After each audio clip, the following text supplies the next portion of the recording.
Hello, नमस्कार। My self doctor Dinesh Yadav, MBBS MD। And आज इस वीडियो में मैं आपको बहुत ही छोटी छोटी बातें जो कोरोना के बारे में है वो बताऊंगा। इस बीमारी को बेसिकली मैं चाहता हूँ कि आप लोग समझें। वो क्या रहा है कि हम लोग इस बीमारी को समझ नहीं रहे हैं, इस बीमारी से डर रहे हैं। तो समझना बहुत ज़रूरी है। आपने बहुत सारे वीडियोस देखे होंगे, अलग अलग ये वो, राइट। मैं बहुत ही शॉर्ट में और बहुत ही छोटी छोटी बातें आपको इसको बताऊंगा। सिर्फ 5 से 10 मिनट में मैं आपको इस बीमारी की बहुत ही छोटी बातें आपको बताता हूँ। तो सबसे पहले तो देखिए, ये एक वायरस है। ये बीमारी जो है एक वायरस से है, इसीलिए इसको आपने देखा होगा हम लिखते हैं कोविड, राइट। तो ये बेसिकली एक वायरस है। कोविड जो कोरोना एक फैमिली है उसका एक वायरस है ये। इसको नाम दिया गया कोविड 19, राइट, क्योंकि 2019 में हुआ। और मैं मज़े के लिए बोल देता हूँ कि ये जो है चाइना ओरिजिन वायरस है, CO, China originated virus, right. लेकिन ये बेसिकली एक वायरस है जो कि कोरोना फैमिली का है। कोविड 19 इसलिए नाम दिया गया क्योंकि 2019 में हुआ। ये ड्रॉपलेट इन्फेक्शन से फैलता है। ड्रॉपलेट इन्फेक्शन का मतलब होता है जब हम छींकते हैं, खांसते हैं, तो हवा में छोटी छोटी ड्रॉप्स जाती है। कुछ सेकंड के बाद वो ड्रॉप सेटल हो जाती है, और अगर उस टाइम पे कोई आसपास आ गया हो तो वो उसको इन्फेक्ट कर देती है। तो हमें खांसते इसलिए बोलते हैं ना कि जो है कुछ गज की दूरी बनाओ, मास्क पहनो, ये सब ध्यान रखो, इसलिए बोलते हैं। आजकल आपने सुना होगा बोलते हैं एयरबोर्न हो गया है। तो उसका मतलब ये नहीं कि हवा में उड़ने लग गया है और हवा हवा में जब सांस लोगे तो ये वायरस की बीमारी हो जाएगी, नहीं। उसका मतलब ये है कि ये कुछ ज़्यादा देर के लिए, अब जो ड्रॉप्स आती है ना, वो इतनी हल्की ड्रॉप्स हैं कि कुछ समय के लिए वो हवा में ही रहती है। उस टाइम पे सपोज मैं यहाँ छींका, मैं चला गया और ये कुछ देर तक हवा में है, उस टाइम पे अगर कोई दूसरा आदमी वहाँ पे आ गया तो फिर उसको ये इन्फेक्शन होने के चांसेस है, राइट। तो वो चीज़ आपको ध्यान रखनी है। इसलिए बोलते हैं हवा में, तो कोशिश करो कि बाहर कम से कम जाओ। और दूसरा, अगर जा भी रहे हो तो मास्क पहनो, क्योंकि हमें नहीं पता ना वहाँ कौन था उस टाइम पे। तो एक वो ध्यान रखना है। फिर है कि इसके लक्षण क्या हैं। इस बीमारी में जो पहला हफ्ता है, जो पहला हफ्ता है जिसको हम बोलते हैं फर्स्ट डे। मान लो मैं किसी के संपर्क में आया तो मेरे को कुछ दिनों के बाद, ये आप देखते हो कि मेरे को जो है फैमिली में कोई है या किसी के संपर्क में आया तो मुझे होना स्टार्ट हो गया। तो पहले ये वायरस अटैक करता है आपके ऊपर वाला जो सांस का हिस्सा है उसमें, नाक से, मुंह से, और ये जाता है गले तक। उसमें हमें, इसको हम बोलते हैं वायरल फेज। वायरल फेज क्यों बोलते हैं, क्योंकि यहाँ पे ना जो वायरस है वो आपकी, वायरस कुछ है नहीं, वायरस तो बेसिकली डेड है। लेकिन वायरस आपकी सेल्स को यूज करता है, और आपकी सेल्स को यूज करके और ये अपने आप को रेप्लिकेट करता है। रेप्लिकेट का मतलब होता है खूब सारी कॉपी बना लेता है, 1 से 2, 2 से 4, 4 से 8, ऐसे करके काम। खूब सारे वायरस बन जाते हैं, लाखों करोड़ों वायरस हो गए अब आप, राइट। अब देखो वो वायरस फेज चल रहा है, इसमें हमें बुखार आएगा, जुकाम होगा, गला खराब होगा, टेस्ट में दिक्कत होगी, डायरिया हो सकता है, दस्त लग सकते हैं, थोड़ा उल्टी का मन करेगा, थकावट लगेगी। अगर थोड़े मोड़े सिम्टम हैं तो अच्छी बात है, हमें माइल्ड हुआ है। हम इस टाइम पे जो उस बीमारी की दवाई, जो मतलब बेसिकली जो सिम्टम्स आ रहे हैं, बस उसकी दवाई लेके ठीक हो जाते हैं। बुखार हुआ, पैरासीटामोल खा ली। गला खराब हो रहा है तो थोड़ा काढ़ा पी लिया, चाय पी ली, कॉफ़ी पी ली, गर्म पानी पी लिया, राइट। और उसके अलावा अगर मान लो कि थोड़ा बहुत और ज़्यादा लग रहा है तो विटामिन C खा लिया, जिंक खा लिया, बस इतना ही ज़रूरत है। उसके अलावा कुछ ज़रूरत नहीं है। कोई कोरोना किट ये वो फलाना दिकड़ा कुछ उल्टा सीधा नहीं करना है। उसके बाद लोग पूछ रहे एंटीवायरल खानी चाहिए क्या। वायरस जो है ना, उसके अगेंस्ट हमारी शरीर की एंटीबॉडी लड़ती है। हमारे शरीर की प्रतिरोधक क्षमता जो जिसको आप बोलते हो वो लड़ते हैं। इसमें एंटीवायरल जो है वायरस के खिलाफ बहुत ही कम काम करती है। अगर एंटीवायरल इतना ही अच्छा काम करती तो आज तक HIV का ट्रीटमेंट क्यों नहीं मिला भाई। HIV का वायरस है ना, वो HIV की दवाइयां हैं हमारे पास, वो उसको रोक लेती हैं, लेकिन ऐसा तो नहीं है कि उसको खत्म कर देती हैं। तो इसलिए वायरस जो है उसमें दो ही तरीके हैं। वायरस में अगर छोटा मोटा वायरस है तो आपकी बॉडी उसको अपने आप ही खुद ही मार देती है। लेकिन एंटीवायरल का काम क्या होता है, एंटीवायरल का काम होता है उसको वहीं कंट्रोल करना, जो हम बोल रहे हैं ना 1 से 2, 2 से 4 वो सब बन रहा है, उसको वहीं रोक लेता है एंटीवायरल। लेकिन क्या सबको देनी चाहिए, नहीं। क्योंकि अगर एंटीवायरल जो है उसके अपने नुकसान है।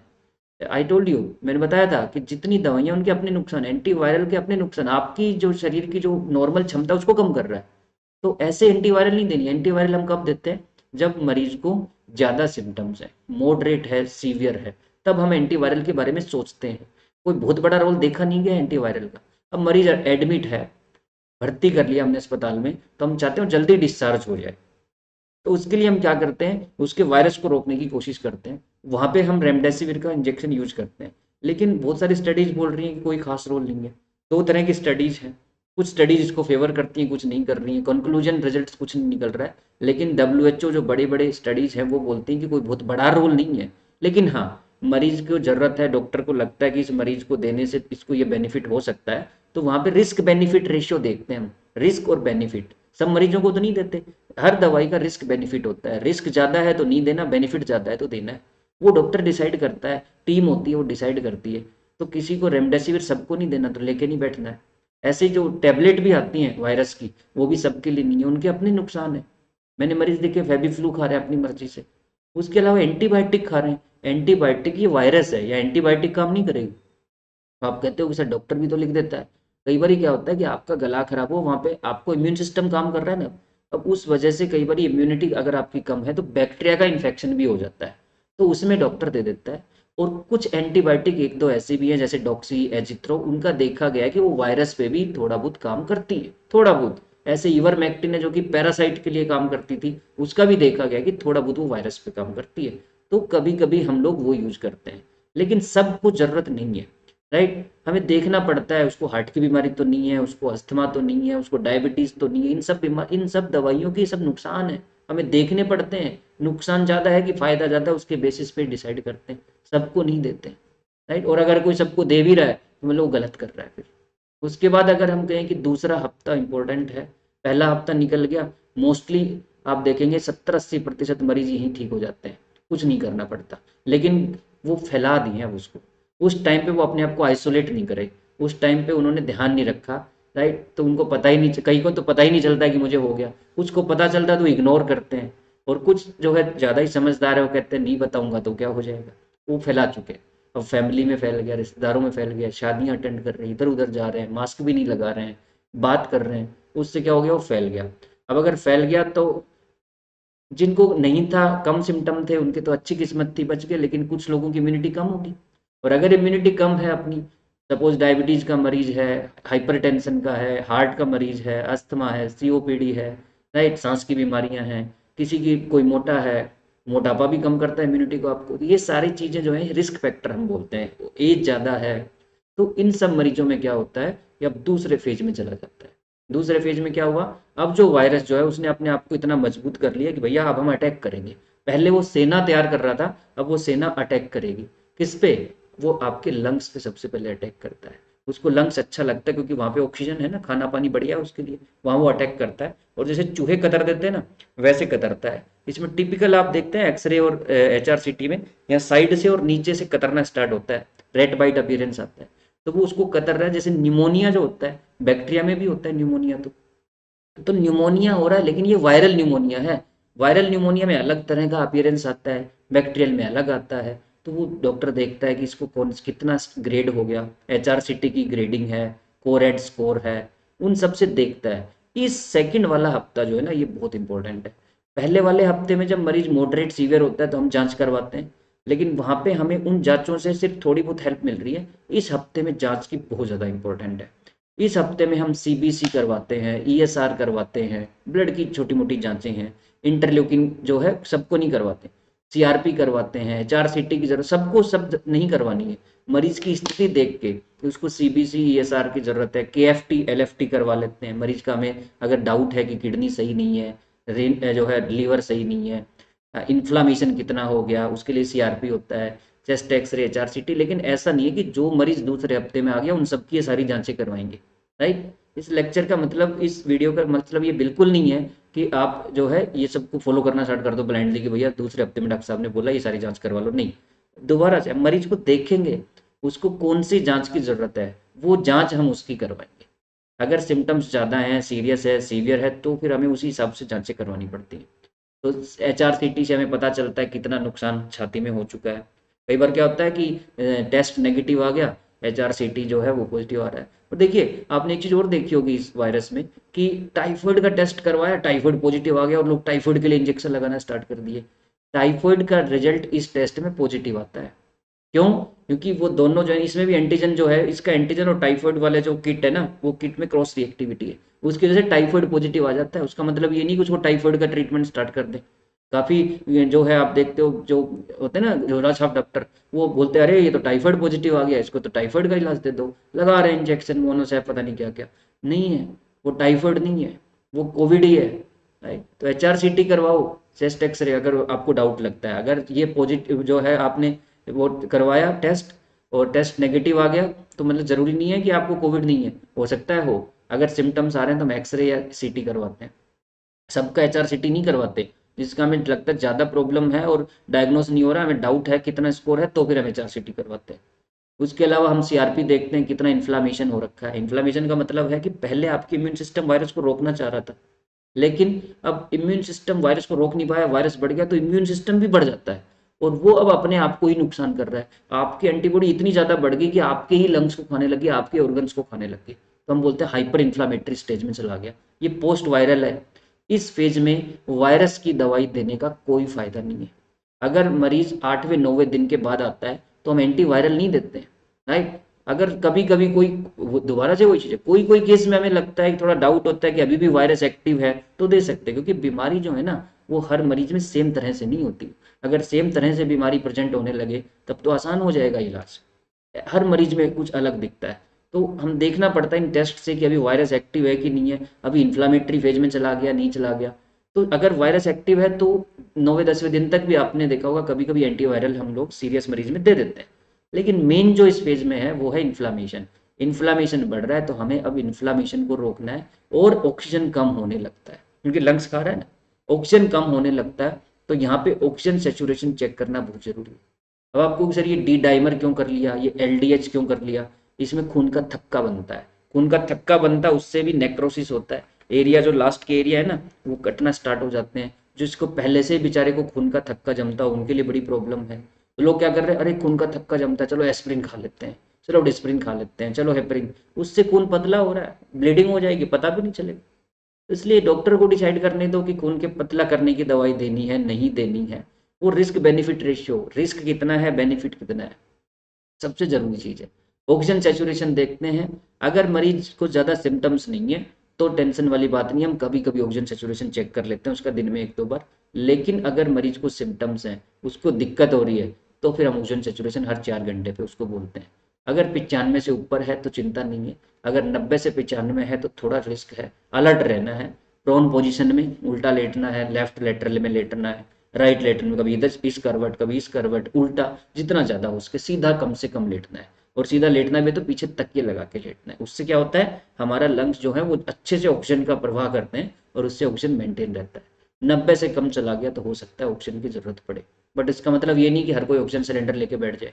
अगर ऑक्सीजन सिलेंडर लेके ही बैठ गए तो जिसको जरूरत इसका 60-70 जा रहा है, राइट, मरीजों का 60-70 तक 50 तक ऑक्सीजन सेचुरेशन चला जाता है, उनको जरूरत है ऑक्सीजन की, अभी उनको पहले मिलना चाहिए। अब देखिए, ऑक्सीजन लेके बैठ के अरे मेरा तो कम हो गया मैं ऑक्सीजन लगा लेता हूँ, भैया ऑक्सीजन अननेसेसरी देने का भी नुकसान है। अब ऑक्सीजन का कैसे नुकसान हो सकता है, यही तो, ऑक्सीजन दोगे जिसको जरूरत नहीं है तो उसको भी नुकसान है, ज्यादा फ्लो दे रहे हो जबरदस्ती उसका भी नुकसान है। तो इसलिए कम ऑक्सीजन ज्यादा ऑक्सीजन दोनों नुकसान है। कम ऑक्सीजन को हम बोलते हैं हाइपोक्सिया हो रहा है, वो भी नुकसान करती है। इसलिए अगर 90 से कम ऑक्सीजन सेचुरेशन जा रहा है तो जरूर डॉक्टर को दिखाएं, हो सकता है ऑक्सीजन की जरूरत हो, हाइपोक्सिया में जा रहा हो मरीज, तो वो जरूरत है। एंटीकोगुलेंट हो सकता है, खून को थक्का जो है कम करने के लिए एंटीकोगुलेंट बोलते हैं, वो दवाई देनी पड़े, वो इंजेक्शन भी आते हैं, गोलियां भी आती हैं, अगेन देखना पड़ता है कि कितना प्रॉब्लम है उसके हिसाब से देते हैं।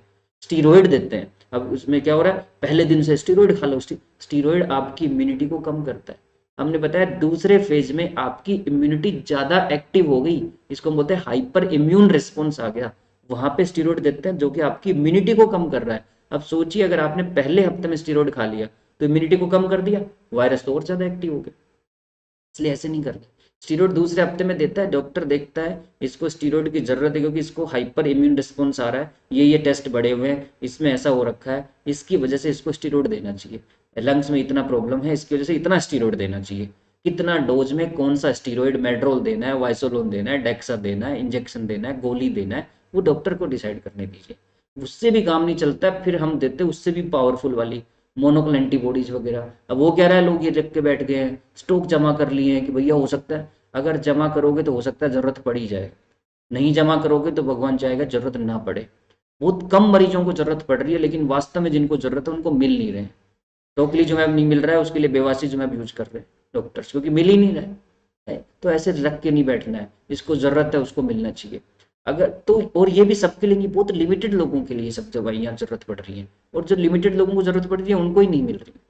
तो अब देख रहे हैं कि हर दवाई सोच समझ के कब कैसे कितनी देनी है, वो तो एक पढ़ा लिखा डॉक्टर जो है वही डिसाइड कर सकता है। झोला छाप और ये सब तो नहीं डिसाइड कर सकते ना इस चीज के लिए। तो ऐसे किसी के पास भी मत पूछो कुछ भी, राइट। कोई भी मिल गया हॉस्पिटल का जो है गार्ड भी मिल गया, उससे भी पूछ रहे भैया क्या चल रहा है कोरोना में, क्या खाते हैं, ऐसे नहीं ठीक होगा। तो मोस्टली तो वैसे ही आप देख रहे हैं कि इम्यूनिटी अगर सही है तो भगवान ने चाहा तो पहले हफ्ते में बिल्कुल ठीक होकर बैठ जाएंगे, उसके बाद रेस्ट करना है आपको। फिर आता है तीसरा हफ्ता। तीसरे हफ्ते में उसके बाद मरीज को जो है कंट्रोल होना स्टार्ट हो जाता है, लेकिन कुछ मरीजों को जो है वो 3 हफ्ते भी चलता है। तो यहाँ पे फिर देखना पड़ता है कि कितना था स्कोर। हो सकता है कि लंग्स का स्कोर बहुत ज़्यादा रहा हो, बहुत बहुत ज़्यादा अगर लंग्स को काट दिया हो तो फिर हो सकता है वो तीसरे हफ्ते में भी चले, लेकिन मोस्टली तीसरे हफ्ते में अब डाउन होना स्टार्ट हो जाता है। यहाँ पे बहुत कम दवाइयों की ज़रूरत पड़ती है और पेशेंट जो है अच्छे से जो है घर चला जाता है। मोस्टली तीसरे हफ्ते में डिस्चार्ज हो जाता है मरीज, उसके अगर हॉस्पिटल में है तो। लेकिन उसके बाद हम बोलते हैं पोस्ट वायरल इफेक्ट, काफ़ी दिन तक थकान रह सकती है, कभी कभी बीच में हल्का फुल्का बुखार भी आ सकता है। उसके बाद भी अपना ऑक्सीजन सेचुरेशन बीच बीच में चेक कर लें, आराम करें, अच्छा खाना पीना खाएं घर पे, बढ़िया स्वस्थ। कुछ लोग पूछते हैं कि सर इसमें मैं मेरा जो है मन कर रहा है कुछ चटपट खा लूं घर पे। घर का बना हुआ कुछ भी खा लो। आपका टेस्ट खराब है ना, तो उस टेस्ट को लाने के लिए आप थोड़ा सा तीखा विखा भी खाओगे तो चलेगा। बस आपको गैस्ट्राइटिस जो है जलन वलन नहीं होती हो तो खा सकते हो। तो वो देखना पड़ेगा कि आपका शरीर क्या मांग रहा है और आपको वो शरीर लेने की क्षमता रखता है कि नहीं रखता। अब सपोज डायबिटीज अगर आपको मैं तो रसगुल्ला खाऊंगा तो नहीं, आपका शरीर ठीक है, आप हेल्दी हो वैसे, बस कोविड हो गया, अब आपको टेस्ट थोड़ा खराब है, थोड़ा चटपटा खाना है, खा लो, कोई प्रॉब्लम नहीं है। जरूरी नहीं खिचड़ी खिचड़ी दलिया खाओगे और ज़्यादा बीमार महसूस करोगे, खा लो चटपटा कोई बात नहीं, बट उससे भूख भी लगेगी, वापस से नॉर्मल होना स्टार्ट हो गए। तो अगर ये हो गया तो 2-3 हफ्ते तो ठीक होने में ही लग जाते हैं, लेकिन उस टाइम पे कोशिश करो कि घर ही रहो, स्वस्थ रहो, अच्छा खाना पीना घर पे चटपट बना के भी खा लो। उसके अलावा बस ये ध्यान रखना कि तीसरे हफ्ते के बाद ISCMR और काफ़ी जो वो चीज़ें आप देखते हो कि टीवी वगैरह पे भी रिपोर्ट्स आ रही हैं कि मरीज को जो है दूसरे को फैलाना बंद हो जाता है। तो 3-4 हफ्ते के बाद मरीज दूसरे को फैलाना बंद हो जाता है। उसके बाद आप अपना अगर कोई ज़रूरी काम है तो जा भी सकते हैं, लेकिन अगर ज़रूरी काम नहीं है तो नहीं जाओ, घर पे छत पे टहल लो, इधर उधर घूम लो, राइट, घर के अंदर ही अपना टीवी देख लो। टीवी में उल्टा सीधे न्यूज व्यूज तो मत सुनो, कुछ कॉमेडी वॉमेडी देख लो, क्योंकि माइंड जो है ना, इसकी बीमारियां बहुत ज़्यादा हो रही है कोविड के बाद। मेंटल हेल्थ जिसको बोलते हैं, डिप्रेशन, एंजाइटी, मरने से डर लग रहा है, हॉस्पिटल में जाने से डर लगता है, टीवी देख के डर लग रहा है, तो वो मानसिक बीमारियां बहुत ज़्यादा मरीजों को हो रही हैं। डिप्रेशन में जा रहा है मरीज, उसके लिए क्या है, स्वस्थ रहो, राइट। अपने अच्छे लोगों से, अपने दोस्तों से, अपने रिश्तेदारों से जो आपको दिल को अच्छा महसूस करवाते हैं उनसे फ़ोन पे बात करो, राइट। तो ये मानसिक बीमारियों से भी बचना है। उसके अलावा स्टीरॉयड खा खू के देख रहे हो आप लोगों का आजकल काला फंगस चल रहा है, तो ऐसे अपनी मर्जी से नहीं खाना है कुछ भी। तो यही मेरी सलाह है कि इससे मैंने कोशिश की कि इस वीडियो से आपको समझाऊं कि ये बीमारी है क्या, बिल्कुल देसी लैंग्वेज में मैंने आपको बता दिया। बस यही रिक्वेस्ट करूंगा दोबारा से कि अपनी मर्जी से कुछ भी नहीं करना है। थोड़ा सा भी डाउट होता है, पैरासीटामोल तो खा ही सकते हो, उसमें कोई प्रॉब्लम नहीं है, 6 घंटे पे पैरासीटामोल खा सकते हैं, सिर्फ बटिया रख सकते हैं। बट फिर भी अगर कोई भी डाउट लगता है तो अपने डॉक्टर से संपर्क करें, राइट। और कोई तो डॉक्टर होगा आपका रिश्तेदार यार दोस्त, या अगर नहीं है आप अस्पताल में ऑनलाइन कंसल्टेशन चलती हैं, अस्पताल जा सकते हो, सरकारी अस्पताल है। अगर मेरे से रिलेटेड कोई भी आपको सवाल पूछना हो तो आप कमेंट कर सकते हो। इसके अलावा आप व्हाट्सएप कर सकते हो। फ़ोन तो मैं अभी नहीं उठा पाऊंगा, बहुत ज़्यादा बिजी चल रहा हूँ, बट इस पे आप अपना व्हाट्सएप मैसेज छोड़ सकते हैं, ओनली व्हाट्सएप। इस पे आप व्हाट्सएप मैसेज छोड़ सकते हैं, अगर मेरे लायक कुछ होगा तो मैं आपकी ज़रूर हेल्प करूँगा। लेकिन मैं वही कहूँगा कि आप अपने आसपास कोई हो उसी से अपना सलाह लें। फिर भी अगर ज़रूरत लगता है मेरे लायक कोई सेवा हो तो मैं इस पे ज़रूर करूँगा। तो यही कहते हुए इस वीडियो को मैं ख़त्म करता हूँ। इसको जितना ज़्यादा शेयर करोगे उतना ज़्यादा लोगों में अवेयरनेस फैलेगी। और इसके अलावा कोई भी चीज़ आपको मेडिकल साइंस से रिलेटेड जाननी हो तो आप कमेंट बॉक्स में लिखिएगा और मैं कोशिश करूँगा अगले वीडियो में बनाने की। तो थैंक यू, धन्यवाद।